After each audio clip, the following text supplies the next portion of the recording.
Breaking చూస్తున్నాం. సూర్యాపేట జిల్లా కోదాడలో ఓ engineering విద్యార్థిని ఆత్మహత్యాయత్నానికి పాల్పడింది. కిడ్స్ కాలేజీలో సివిల్ ఇంజనీర్ ఫైనల్ ఇయర్ చదువుతున్న మైనా భవనంపై నుంచి దూకింది. వెంటనే యువతిని ఆసుపత్రికి తరలించగా పరిస్థితి విషమంగా ఉన్నట్టు తెలుస్తోంది. యువతి ఆత్మహత్యాయత్నానికి గల కారణాలపై పోలీసులు ప్రస్తుతం ఆరా తీస్తున్నారు.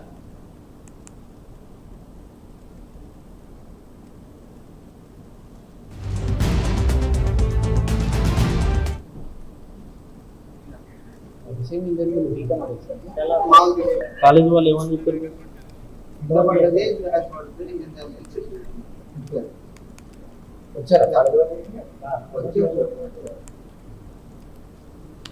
పాప పేరు మీనా.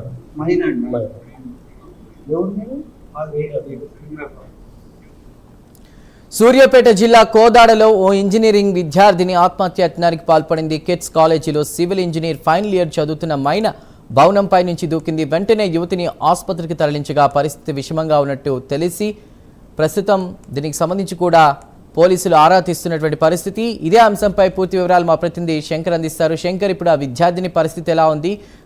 కొద్దిగా విషమంగా ఉండడంతో ప్రైవేట్ ఆసుపత్రికి తరలించినట్టు కూడా చెప్తున్నారు. అప్డేట్స్ ఏంటి? రైట్ చందు, సూర్యాపేట జిల్లా కోదాడ పట్టణంలోని కిడ్స్ కళాశాల ఏదైతే ఉంటుందో కిడ్స్ మహిళా ఇంజనీరింగ్ కళాశాలలో విషాద ఘటన చోటు చేసుకుందని చెప్పుకోవచ్చు. బీటెక్ చివరి సంవత్సరం చదువుతున్న ఓ విద్యార్థిని కళాశాల భవనంపై నుంచి అయితే దూకి ఆత్మహత్యాయత్నానికి పాల్పడడం తీవ్ర కలకలం సృష్టించిందని కూడా చెప్పుకోవచ్చు. అయితే వివరాలకు వెళ్తే ఖమ్మం జిల్లా బీరోలు గ్రామానికి చెందిన బి మైనా కిడ్స్ కళాశాలలో సివిల్ ఇంజనీరింగ్ 4వ సంవత్సరం చదువుతున్నట్టు కూడా తెలుస్తుంది. మైనా ఫోన్ మాట్లాడుతూ ఉండగానే ఒకసారిగా భవనం పై నుంచి దూకేసినట్లయితే సమాచారం అందుతున్న పరిస్థితి కనపడుతుంది. గమనించిన కళాశాల యాజమాన్యం వెంటనే ఆమెని స్థానిక ప్రైవేట్ ఆసుపత్రికి అయితే తరలించారు. మెరుగైన వైద్య చికిత్స కోసం తీవ్ర గాయాలు కావడంతో అయితే తీవ్ర గాయాలు కావడంతో అయితే పరిస్థితి విషమించింది. వైద్యుల సూచన మేరకు అయితే హుటాహుటిగా హైదరాబాద్ కు తరలించిన పరిస్థితి కూడా కనపడుతుంది. ఇది ఇలా ఉంటే వార్షిక పరీక్షల సమయంలో దగ్గర పడడంతో అయితే కెరియర్ ముగింపు దశలో ఉన్న మైనా ఇలాంటి నిర్ణయం తీసుకోవడం తోటి విద్యార్థులు అయితే దిగ్భ్రాంతి గురి చేసిందని చెప్పుకోవచ్చు.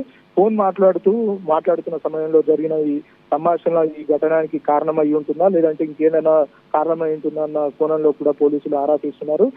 అయితే వ్యక్తిగత కారణాలు ఏమైనా ఉన్నాయన్న కోణంలో కూడా పోలీసులు ఆరా తీస్తున్న పరిస్థితి కనపడుతుంది. మొత్తంగా సమాచారం అందుకున్న వెంటనే పోలీసులు ఘటనా స్థలానికి చేరుకున్నారు. ఘటనా స్థలంలో పరిశీలించి కేసు అయితే నమోదు చేసిన పరిస్థితి కనపడుతుంది. విద్యార్థి కాల్ డేటా కూడా ఆధారంగా దర్యాప్తు చేస్తున్న పరిస్థితి కనపడుతుంది. అయితే కాల్ డేటాలో ఎవరితో మాట్లాడింది, మాట్లాడేటప్పుడు దూకాల్సిన అవసరం ఏమొచ్చిందన్న కోణంలో కూడా ముమ్మరంగా దర్యాప్తు చేస్తున్న పరిస్థితి కనబడుతుంది. మైనా కుటుంబ సభ్యులు ఆసుపత్రికి చేరుకోవడం విషాద ఛాయలు కూడా అమలుకున్నాయని కూడా చెప్పుకోవచ్చు. మొత్తంగా మైనా ఎవరైతే ఉంటారో మొత్తంగా నిన్న నైట్ ఫోన్ మాట్లాడుకుంటూ పై బిల్డింగ్ ఏదైతే ఉంటుందో బిల్డింగ్ నుండి ఒక్కసారిగా కిందికి దూకడంతో అయితే గాయాలయ్యాయని చెప్పుకోవచ్చు. అసలు ఫోన్ మాట్లాడుతూ కిందికి దూకాల్సిన అవసరం ఏమో ఇచ్చింది. సో కళాశాల యాజమాన్యం ఏమైనా మందలించారా, లేకుంటే ఫోన్ లో తన వ్యక్తిగత విషయాలు ఏమైనా మాట్లాడి పైనుండి దుక్కిందా అన్నది కూడా మైనా ఫోన్ ఏదైతే ఉంటుందో మైనా ఫోన్ కాల్ డేటా ఆధారంగా పోలీసులు కేసు నమోదు చేశారు. కాల్ డేటా కూడా చూసి అసలు పైనుండి దిక్కాల్సిన అవసరం ఏమొచ్చిందన్న కోణంలో కూడా దర్యాప్తు చేస్తున్న పరిస్థితి కనపడుతుంది. కాలేజీ యాజమాన్యం మాత్రం తన పర్సనల్ కాల్ ఏదైతే ఉంటుందో పర్సనల్ కాల్ ద్వారానే పైనుండి దిక్కిందని చెప్పేసి కాలేజీ యాజమాన్యం చెప్తున్నప్పటికీ తోటి విద్యార్థులు కూడా కాలేజీ యాజమాన్యం కూడా కొద్దిగా ఇబ్బంది పెడుతున్నారని కూడా తోటి విద్యార్థులు చెప్తున్న పరిస్థితి కనపడుతుంది. మొత్తంగా పోలీసులు కాల్ డేటా ఏదైతే ఉంటుందో కాల్ డేటా ఆధారంగా దర్యాప్తు చేస్తున్న పరిస్థితి కనపడుతుంది. Right Shankar, thank you.